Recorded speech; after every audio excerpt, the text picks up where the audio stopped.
November 22nd, 1963, Dallas, Texas, 11:55 a.m. A 10-year-old boy named Ronnie is standing on the sidewalk of Elm Street with his mother. He is holding a small American flag, the kind they sell outside schools for a quarter. He has been standing here for 2 hours already. He does not care. Because today, the President of the United States is coming through this street. In a motorcade. In an open car, close enough to touch. Ronnie has never seen a president before. He has a photograph of JFK on his bedroom wall. The young president with the easy smile and the thick dark hair and the way he talks that makes you feel everything is all right. Ronnie grips his little flag. He is not going to miss this. The sidewalks of Elm Street are packed 20 people deep.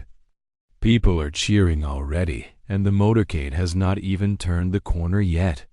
It is a beautiful day in Dallas. The sun is out. Secret Service agents looked at that perfect blue sky and made a decision.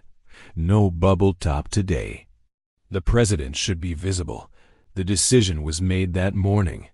In 11 minutes, that decision will matter more than anyone in Dallas can possibly know. John Fitzgerald Kennedy was 46 years old on November 22, 1963. He was the 35th president, the youngest man ever elected to the presidency. In 3 years, he had faced down the Soviet Union during the Cuban Missile Crisis, bringing the world back from the edge of nuclear war. He had promised the nation that America would reach the moon before the decade was out. He had stood in front of 250,000 people in Washington and watched Martin Luther King tell the world about his dream.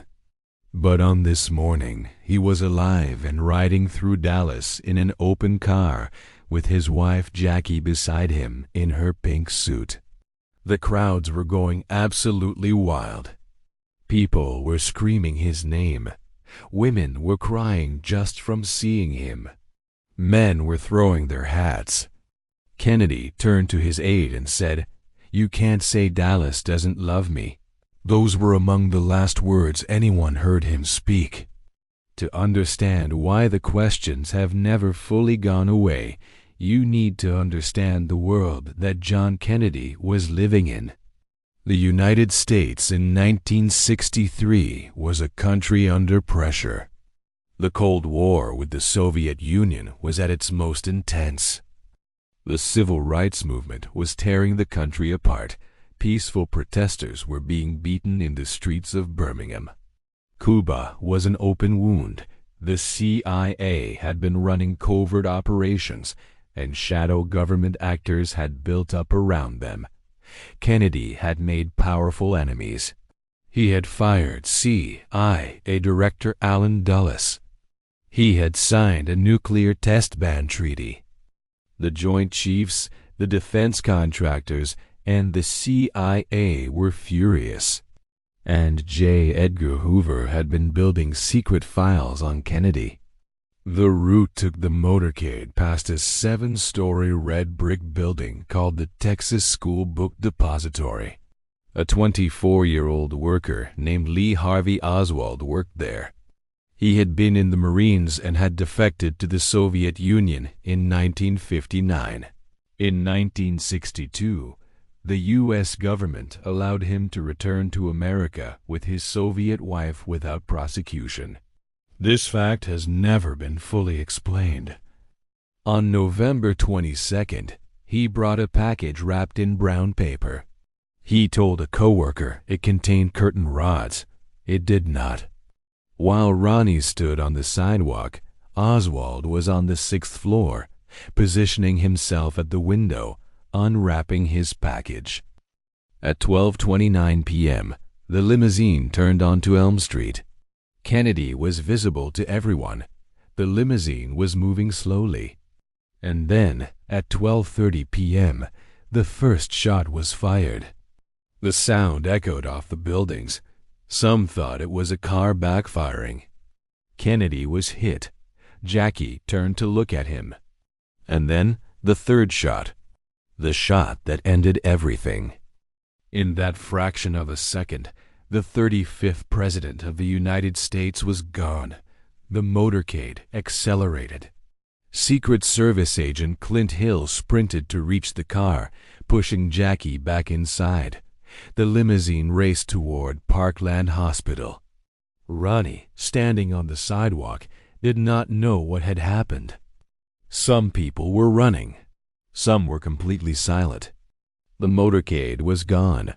The street was empty. And the perfect blue Dallas sky was exactly the same as it had been 5 minutes ago.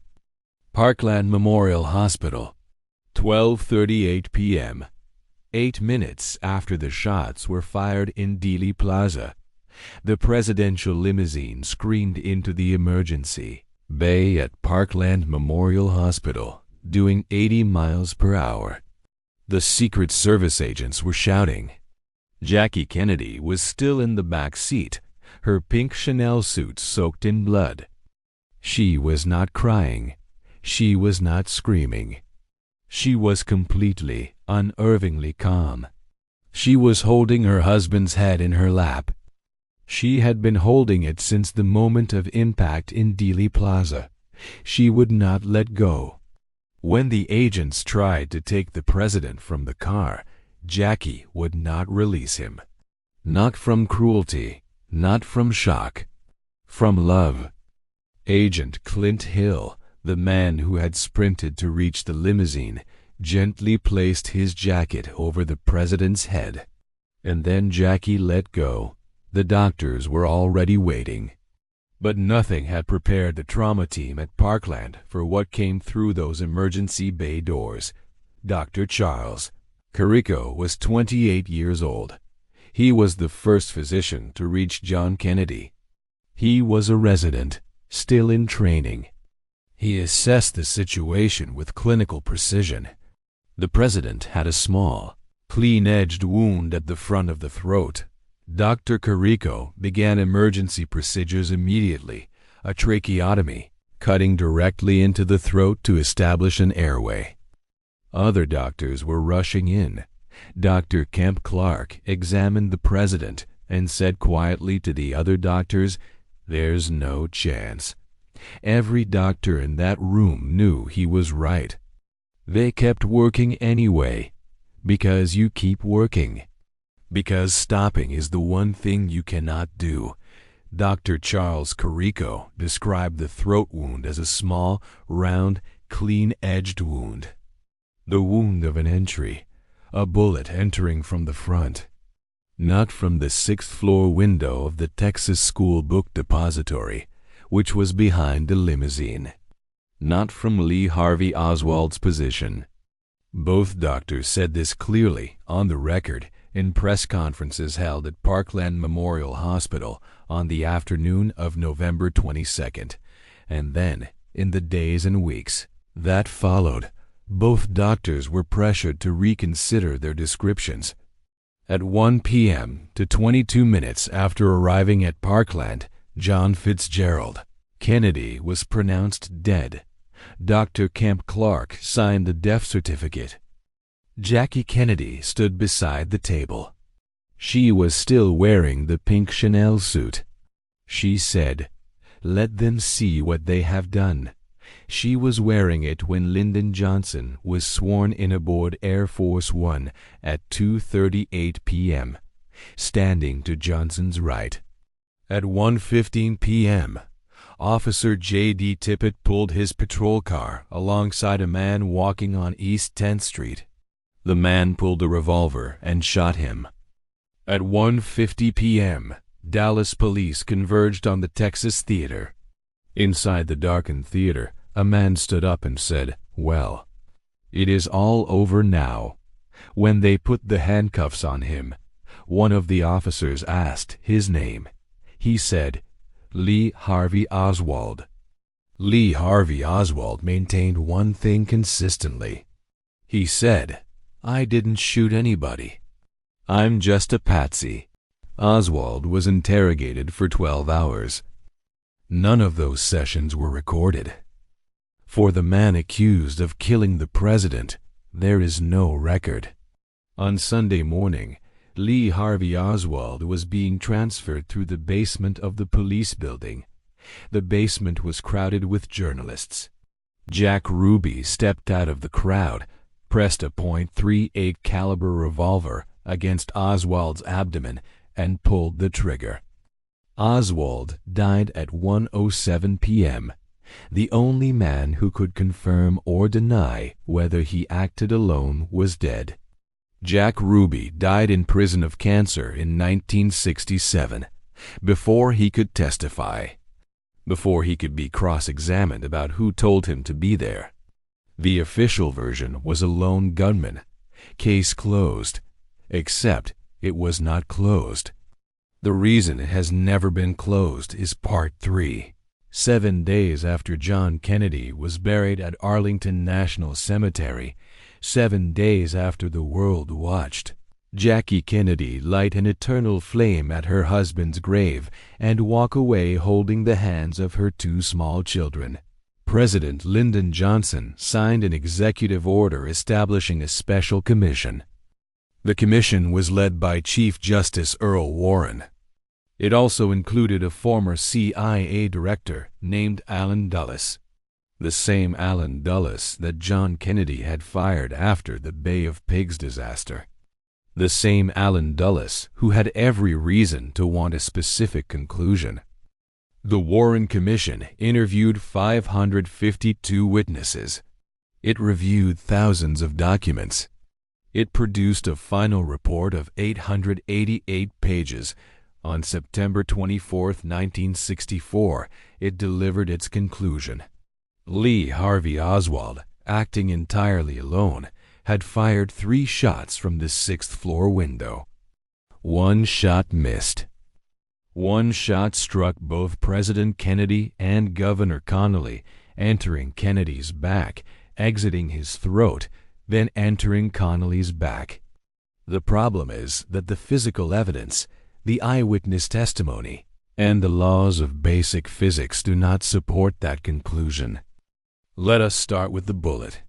The official term is the single bullet theory. 1 bullet. Commission Exhibit 399, a 6.5 millimeter Mannlicher Carcano bullet. That bullet was found on a stretcher at Parkland Memorial Hospital after the assassination. It was found in nearly pristine condition. A bullet that had allegedly passed through 2 human beings, shattered bones, and emerged looking as though it had barely been fired. Now let us talk about the Zapruder film. Abraham Zapruder stood on a concrete pedestal on the north side of Elm Street and filmed the assassination. The American public did not see the Zapruder film for 12 years. Until 1975, when a copy was broadcast by a journalist named Geraldo Rivera. In the Zapruder film, frame 313, Kennedy's head moves backward and to the left, violently, in the direction away from the grassy knoll.